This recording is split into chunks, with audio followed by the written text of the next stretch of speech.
Nicatın günü güzaranı kofe shoplarda iş görməklə keçir. Adətən günə bir amerikano ilə başlayır ki, özünə gəlsin. Bunu içməsən işə başlaya bilmirəm. Saatlar keçir. İşlərsə azalmaq əvəzinə sanki daha da çoxalır.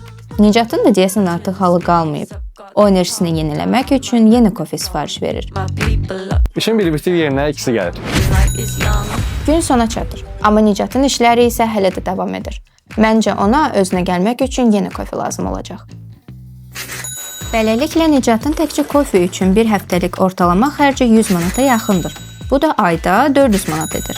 Əsas sual budur ki, Nicat nə qədər qazanır ki, təkcə 400 manat kofeyə verir?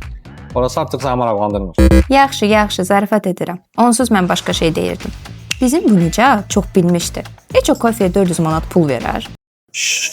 Əşi, kimə deyirəm ki, özümüzkilərdir. Onlar bilsə də olar. Deməli, Nicat ötən dəfədən kəşf etdiyi kofeində aylıq 153 manat ödəyib limitsiz kofe içir. Həm də tək kofe yox, balansını artıraraq menyudan əlavə sneklər də alıb yüksək keşbek qazanır. Kofein ilə bu imkan 200 və daha çox məkanda keçərlidir. Hər şey açıb dedin.